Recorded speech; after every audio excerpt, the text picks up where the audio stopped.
Welcome to another episode of Chronicles with Kat. I am your host, Kat. Today I have a very, very special guest, and I know y'all are saying your whole season you have said all your guests are special. No, guys, this is like the most important person in my life. It is my daughter, Alyssa. Hi, guys. She was just featured on World Mental Health Day by Family Houston. They shared her story, which I was very proud of. And I wanted to be sure that I included her in my podcast because, for one, my podcast has been very much about mental health and bringing awareness, but I also wanted to be sure that we got a perspective from a teenager. And today's episode is going to be about bullying in school and how that affects someone, and therapy and how that journey in our family began. So welcome to the podcast. Yay. So I know I introduced you, but introduce yourself to the audience. Let them know, who you are, what grade you are in now, because I think that's important to let the audience know. Okay. And what are some fun things that you're involved in that you have a passion for? Okie dokie. So my name is Alyssa. This is my mom. Wait, what? What grade you're in? Oh, I'm in 11th grade. I'm a junior. It took me a minute. Some things that I'm involved in that are fun. I'm in theater at my school, which is like really fun. Wait, I think that's it. I swear I'm a fun person. I just what else? I don't know what else I do. I just hang out, and it's mainly all theater. I'm pretty sure. Yeah, it's mainly all theater. I swear I'm a fun person. It's just theater is everything I do with my life. And what's the reason behind that, though? What's the reason why you're so passionate about theater? Well, the reason why is just I get to just have fun and kind of well, what I want to do when I grow up is I want to be an actress, and I also want to be a director. So being in theater is just a little step closer to that. And it's also just fun because you get to be a whole you get to be a lot of other characters, and you get to just act and pretend to be someone else in a very healthy, fun way. And yeah, my entire life is mainly around my theater area. Right now, we're doing Mamma Mia, and I'm the assistant head manager for costumes. And then we have The Little Mermaid, and I'm an ensemble. And then we have a bunch of other things that I'm involved in. So it's just me, and then it's theater is all around it. And then, yeah. Perfect. So let's get into your story. So I know, I knew when you were in elementary school, there was some stuff going on at school with, students and stuff, but I didn't know how truly it was affecting you, because I think, how old were you when all this started? I was in 3rd grade. So I don't know. I don't remember the age. So, but 3rd grade. So obviously very young. And then it went all the way through what grade? I'm not really sure, because it was 4th grade. No, it was 4th grade when I left my elementary school. Then I went to a middle school, which was a charter school. Mm-hmm. And 5th grade was fine. I'm pretty sure it was just I got in with the wrong crowd, and I was just trying to be this bad little girl because everyone else was this bad kid. And I was oh, let me just do that too. And when she means bad kid, it's really more not listening to the teacher. Yeah. Oh my gosh, I'm not going to listen to you because I'm bad. But if y'all have been watching the podcast, I think y'all are pretty clear that I don't play. So we'll get into how all that went down. So let's talk about when you were at your private school, how the bullying started and how did it affect you? Well, I didn't really knew it was starting because keep in mind, this was a private school where you grew up together. It was you went from this little daycare to this elementary school to the middle school. Then you would separate into different high schools. So these were all my bestest friends. These were really close friends because my grade was 12. That was the kid count Yeah, small classes. Yeah, it was a very small class. It was 12 kids, like until I'm pretty sure 8th grade. And so like I didn't really know that they were like, I didn't really know what bullying was because like no one really like talked about it. Yeah, talked about it and told me what was happening. But I just remembered like this one little boy would always make fun of me, and I would always tell a teacher like, hey, like this, like he's being like mean, he's saying really mean things. And then like I just remember the teacher would be like, oh, like he just has a little crush on you.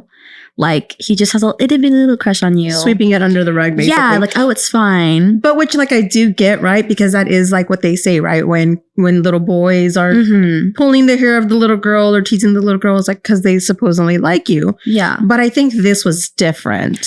Yeah. I mean, in 3rd grade, it was just like little like, I don't even remember, but it was just like little like mean comments here and there. But again, we were still friends. Like it was like a little friend group and we were all friends. Our families knew each other. We would always go to each other's house, all of that such. But then in 4th grade, I remember we had new kids and there were like there was like a couple, like 3 new kids, and 2 of them were girls, and they kind of were like really mean girls, basically. And of course we all became friends with them because again, it's a small class.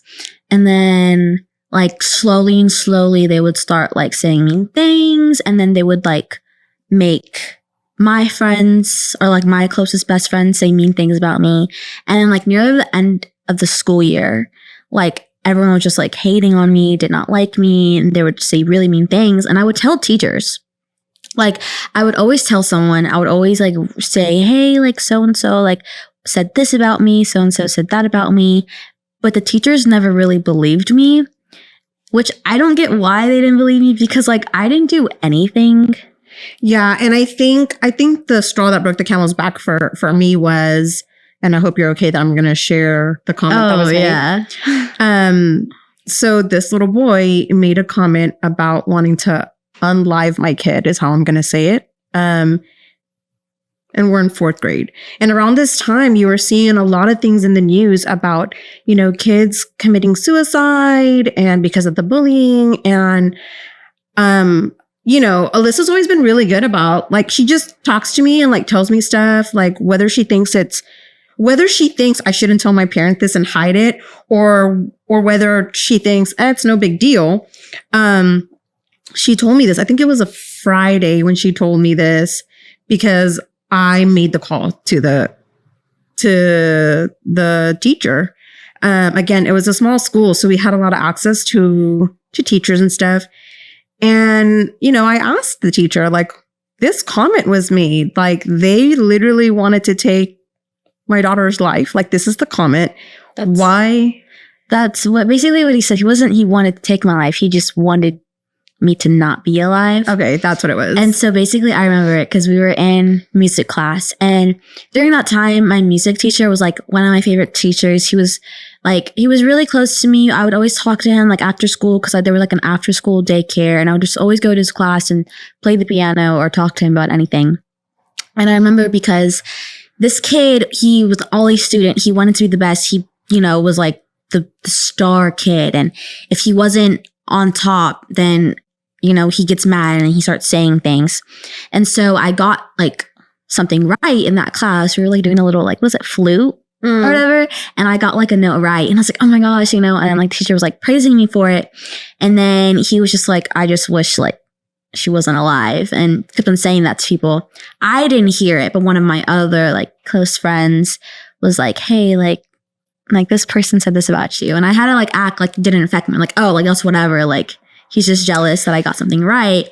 And then like later that day, I was just like, what do you mean? Like, I thought you're one of my bestest friends. Yeah.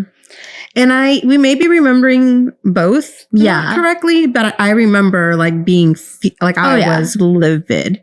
Because a comment was made that's not okay to be made, right? Exactly. And mind you, this is a Catholic private school, so that even makes it even worse, because like we're supposed to be living a certain way, right? That's what we're being taught. And so I was livid.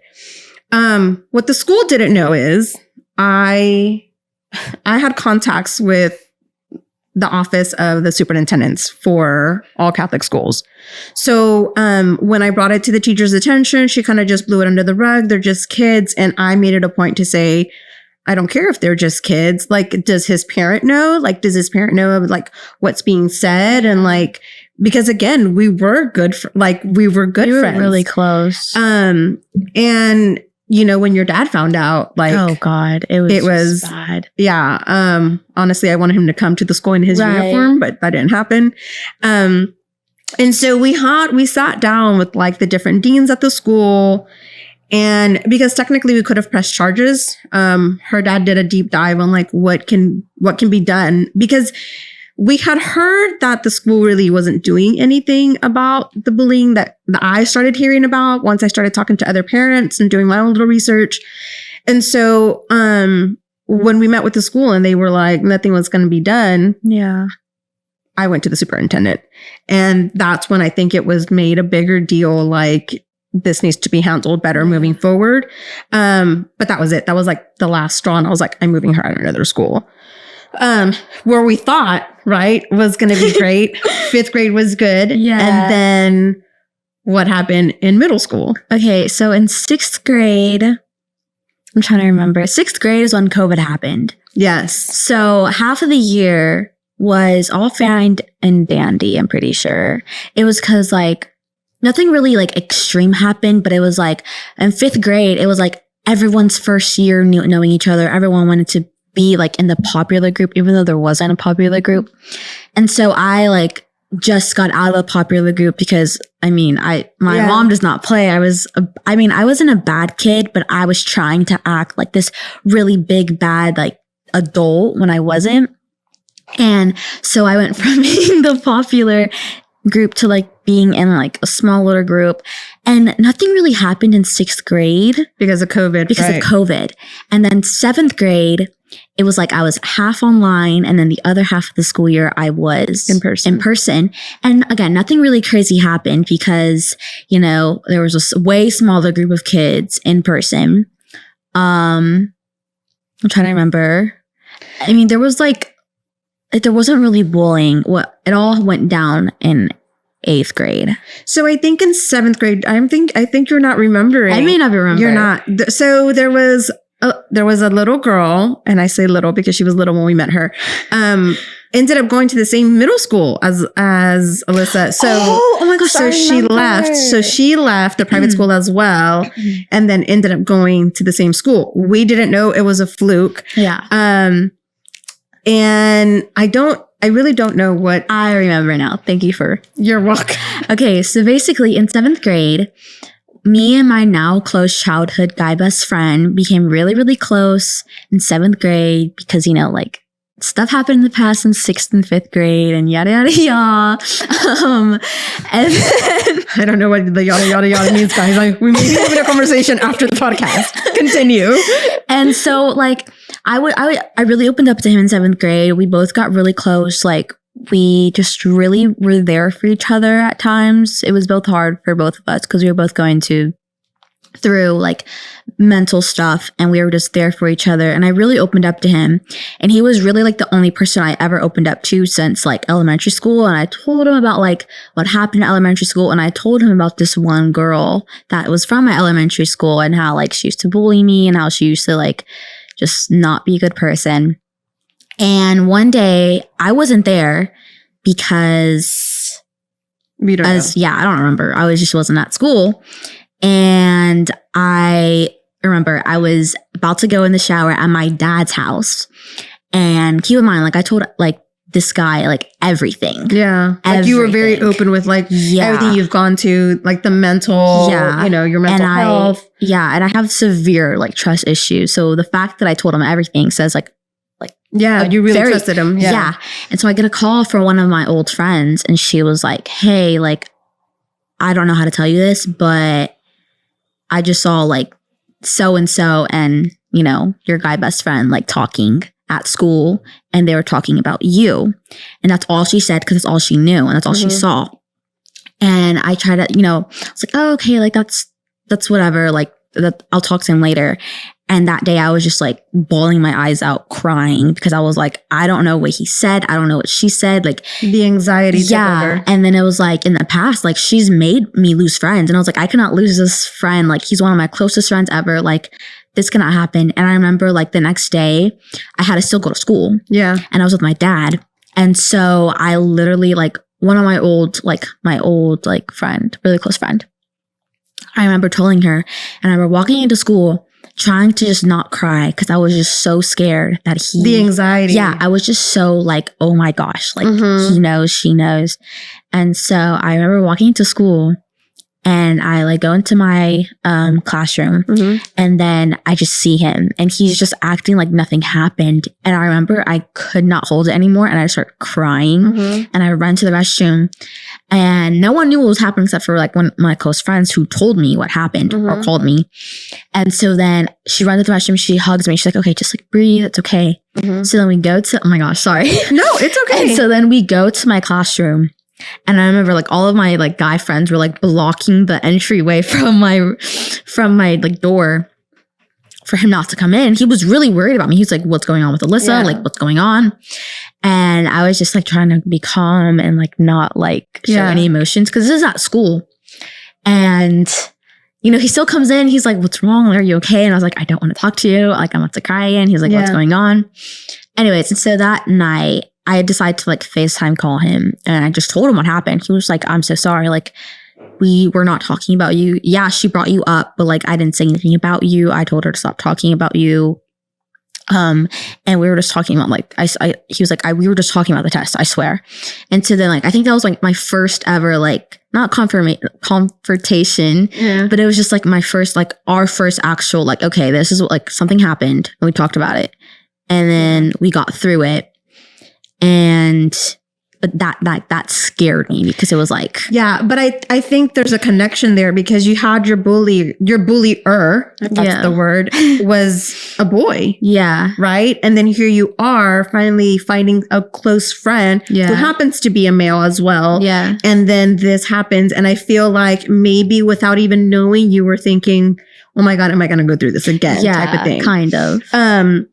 Let's talk about, you know, I don't think I've mentioned it, but let's talk about from when the bullying started in elementary school up until, eighth grade. Yeah, 8th grade. What are the things that you were feeling that you didn't realize, like, this is like, because I think we've never talked about mental health in the house, right?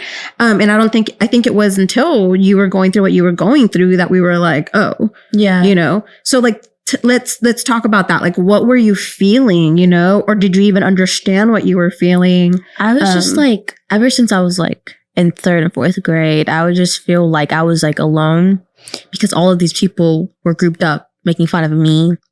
And I was also feeling like, why are y'all, like, y'all are my closest friends. Why are y'all making fun of me? And I don't know, like, as I got older in like 7th and 8th grade, I was just feeling like I can't trust anyone. I was just feeling like very alone, if that makes sense. Because it was like, okay, I open up, I trust these people, and then they just go and talk crap about behind my back. Yeah. And when I was younger, obviously I didn't know what that was feeling. I was just feeling like, oh, like, I don't know, because I'm an only child. Maybe that's just how I always am going to feel.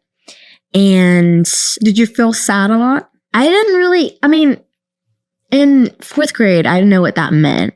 I didn't think I felt sad. I just felt like alone. And I like always felt alone because I'm an only child, but it was just like a different type of alone or loneliness, whatever the proper word is. And I don't know, I just like always felt that. And then as I got older, I started to feel like anxious and sad and all of these other emotions. But like when I was younger, I didn't even know. Like for me, like the only thing that I was ever shown to and I was ever allowed to like feel was happiness. Yeah. Like my school didn't show me anything. I'm gonna interrupt you when you say the only thing that I was allowed to feel, because I feel as a Latino community, like what we were how I was raised, right? And we talk about it a lot in the podcast is like, you don't cry because that's a sign of weakness. You're not depressed. Go clean your room. As a younger child, right? So when you say that, I'm like, crap, I fell into the same thing, right? I mean, I think I reflect back now and I'm like, wow, the change that happened in our household, right? So talk me through. So you're in middle school now, you're feeling all these things that you're feeling. How were you handling those feelings? And you can share as much or as little as you want. Okay. I wasn't handling them properly, like at all. During this time too, like my grandpa passed away and it was just like one emotion after another. Oh my gosh. It's okay. It was like, just like a lot for me. And I didn't tell anyone. I just like buried it. Yeah, buried it down. And I don't know, I just always was trying to feel like happy and all of this because keep in mind, like, this is my grandpa, my dad. This is my dad's father. And my dad doesn't like showing emotions. My dad is very against like crying and all of that. And so I was just trying to be strong for him because it's like, this is my dad's father. And like, even though I'm like, what, 13, 12, like I still wanted to be very strong for him. And like for school things, it just, when my grandpa passed away, I was like, I don't really like care about what's going on at school. Like, I don't care that I'm like getting made fun of. I don't care about any of this stuff. This is like the only priority in my life right now. And so I just shoved every singular emotion besides happiness down and down and down and down. And it was just like, okay, just push through it. It's fine. You're going to be fine. Focus on like trying to help everyone else out, which I know isn't healthy. But that's just how I was like, kind of like not raised, but like I built myself up like that ever since I was little to just bury it down and focus on everyone else. And so that's just what I did. And I mean, it wasn't healthy, but it worked. And when you say it worked, what do you mean by it worked? Like I wasn't crying all the time. I wasn't sad. I went to school. I acted like nothing happened. Like I would just, obviously I was still grieving my grandpa, but that was it. There was no other emotion relating to other things besides my grandpa. And I know that sounds so like, guys, I know that's unhealthy. I'm in therapy now. Trust, like I'm going through it, but that's just how I, got through everything. Yeah. And I was just like, I didn't want to face what I had to face. Yeah. And I didn't do nice things to myself. I wasn't nice to myself at all. I was, looking back at it, I am probably scared of if I was sitting next to my 13-year-old self, I would be scared of her. She was a very scary, tough person. And I don't know how the hell, I am here right now, but I just pushed through it and I don't know what I did. I try to block out that part in my life because it was just a lot of things. It's a way of our brain has a way of blocking stuff out that we've gone through to protect us, and it won't resurface. I feel like it won't resurface until we're ready in a sense. No, I know that there was a counselor at school. Was there ever a time where at school, at the middle school, that you would go and talk to him and share certain things or kind of talk through hey, I'm very anxious? No, mainly because when I was little, my dad took me to he tricked me into thinking we were going to movies, and then we went to a therapist, and then I told her just random things. I don't remember what. And then I trusted her, okay, you're not gonna tell my dad, right? She's like, yeah, no, I won't. And then, we switch rooms and my dad goes in, and then we both go in, and then she's saying all the things that I told her and that she promised me she wasn't gonna tell. And ever since then, I just never opened up to anyone, especially counselors or whatever. And also in elementary school, I one time, basically in elementary school, the only way I could cope with being bullied is to be the bigger bullier, which didn't help, but, it would make sure that they wouldn't bully me. And at one point it did work, but then the counselor decided to come and talk to me, and I told her, hey, this kid said so-and-so about me and I don't like it. And I remember her telling me she was like, you're at a Catholic school. You know that lying is a sin.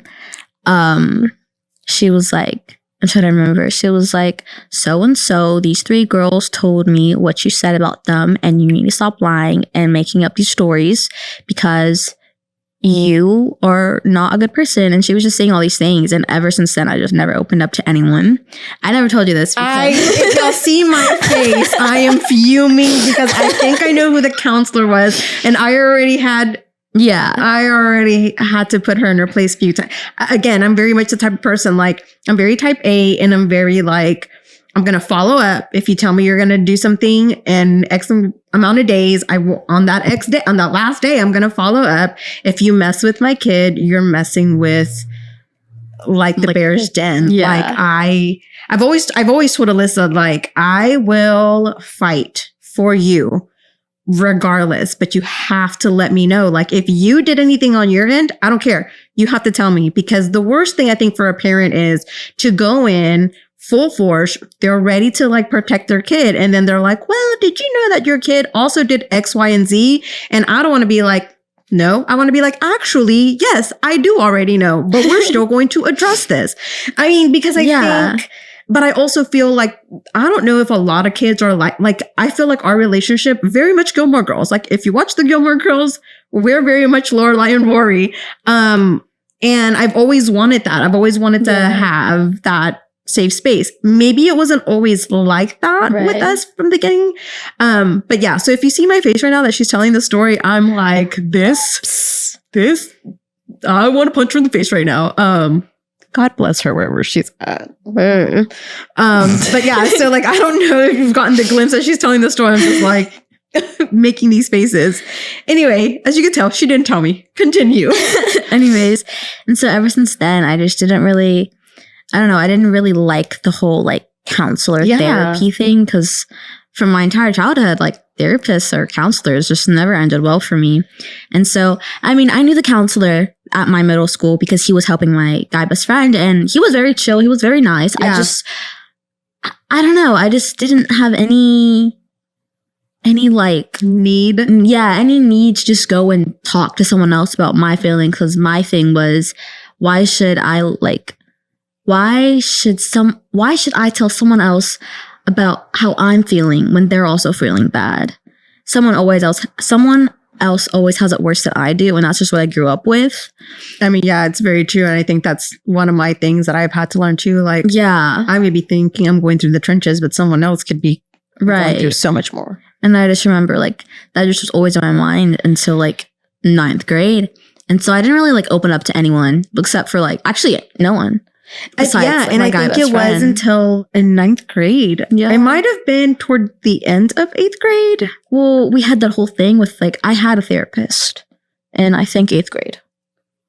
Yes. But it was just a lot of things. Yeah. Other parents wants to get involved. And it was just like, dude, no. So, yeah. So I think your trust with therapy happened, you know, like you didn't trust anyone for one. Okay. So like middle school, this kid who you thought was your, you know, one of your closest friends bullying you and you tell the teacher, and the teacher's like, no big deal. Yeah. There goes that. The counselor at the school, you tell her and then she tells you you're a liar and then puts religion in your face. There goes that. From little, your dad taking you to, you know, one of the psychologists at HPD, and then, I mean, because I got involved in that too, guys. Long story short, she didn't know that I didn't know that she was I going. didn't. So when, you know, again, Ali very much has always told me stuff. So, you know, there goes that. You go into that room and she shares everything. So there's been so many things while you're growing up that has really broken your trust in like the bully. Like, broken your trust, I mean, in the fact that, can I really tell someone and feel safe? Yeah. So then we have the counselor that you were going to, but I also knew her too. And I think I was trying to be super protective and finding someone that I knew we could trust, and that it wouldn't be a conflict. But then that still didn't work out. Yeah. So we stopped the therapy for a minute. Yeah. And then I don't remember why we decided to pick it back up again. I remember. Okay. If you want to share, or you can be as vague or as detailed as you want. I'm trying to remember when. I'm low-key trying to remember when. It was like high school. Like I think it was freshman year. Yeah, freshman year, a little freshy. I just wanted to like get back into therapy because I was slowly starting to feel myself get worse. And I've been through a lot, and mentally and physically with myself, and I've always I was always in a fight with myself, and I would always try to get better, and I did. And when you say you try to get better, are you saying like by yourself? Yeah. And like I was, but then freshman year, I was just slowly starting to feel myself get, you never fully heal by yourself. Right. And I was just feeling myself going back into that little cycle. And I was like, I don't want to be in this cycle. It's like hell. And so I just told you like, hey, like, can we start looking for like a new therapist? And then we did. And then we went to like this, who do we go to? I think I started looking. Yeah, I started looking, and then you found my therapist. Yeah. So I'm going to backtrack because I do want parents to understand how hard it was for me when you started therapy. Because again, like I've spoken about it, like you have to break your mentality of how you were raised. And I remember sitting with your original therapist and just being like, I can't. Like she would tell me, you need to do X, Y, and Z. And I'm like, I can't. Yeah. Like, I just don't know how. And I do feel like the journey of you starting therapy and me having to break down the cycle of how I was raised on, just the Latino culture. And so gradually, I think you started feeling safe with talking to me because I was starting to break down those barriers or that stigma that I was, right. And so you've given like the surface level, right, of like your battle and stuff. And so when you told me that you wanted to start therapy again, as a parent, I got really worried and scared. And not scared in the sense like, oh, we're gonna go down this rabbit hole again. Scared in the sense like, I want to make sure that you're getting the help that you need. And I need to find someone real good. And I think my fear was, will I be able to find a therapist that's gonna fit perfectly for you? Yeah. And so I work at Family Houston, which they offer mental health services. And so I actually spoke to the director of the clinicians, the clinical director. And I said, hey, like, is there going to be a conflict of interest if I want my daughter to come and see a therapist here? Yeah. And I said, also, who would you recommend? So she recommended to a therapist. And I spoke with your now therapist, and I just said, this is what's going on with my daughter. This is her past. She's, I talked to her about the bullying and just like how that really affected you and some things in middle school, and that you were starting to feel, that you wanted to go back in therapy. But I said, but I work here, and is this going to be a conflict of interest? Yeah. Now, the reason why there's no conflict of interest was I literally never see your therapist. If it maybe like every quarter one time because we're having an all staff meeting. Yeah. So like there is no talking about anything. Right. And so, we talked about it and she goes, well, let's try it out. And this is when I really started realizing like finding a therapist is really like dating is how I'm going to say it. Like sometimes you have to find a few before you can finally find the fit. And then you saw her. So like when we finally got that therapist, I don't know how, the first session was with me and me just kind of like telling her, but then your first session, how did you know, like, I think she's the one? Well, I didn't really see her as she's the one, the first one, because it was really awkward. I had to just like slowly, okay, it was through Zoom. Yeah. So it was kind of awkward. I just was like, for me, it was like my mom could be like right next to the door. Like, I don't really want to open up. So I was just like vaguely telling her stuff. And then like slowly through every session, I was just getting closer and I felt like, okay, I can trust this girl. Like, okay, girl. Like, okay. And so then it just like was a process for me. It wasn't like, oh yeah, she's the one. It was like, okay, let me just slowly see. And of course, like the first day, I was like, I really like you. You're very, very like, you like the vibe. Yeah. And I was like, okay, I'm not going to tell you everything yet. Yeah. But I'll just dip my little toes in. Yeah, you dipped your toe in the water. And I did think that I think I would leave the house, or I would go downstairs and turn on the TV, because she's doing Zoom and we're at home. Like, I wanted her to know, like, mom is not with her ear, on the door. Like, I wanted her to feel very safe, like, to have that space and to know, like, I can talk about anything and everything that I'm going through. Mm-hmm. Obviously, that it's taking a process to do that. So how do you feel now that you're a junior now? So you've been seeing her for a hot minute. Yeah, for a couple of years at least. I don't know if you started right off in freshman year, if it started off in the summertime. I don't remember. But so how do you feel now with your mental health journey? Because I do feel like there's always a battle, right? Right. So how do you feel from like the little girl that was first getting bullied to now, like, because obviously you're showing resilience. You're showing that you're fighting for yourself. So like, talk to me about that. Like, how is Alyssa today, present time, with her mental health and everything she's been going through? I mean, she's way better than before. It's more of, okay, girl, you gotta fight because it's junior year, the hardest year.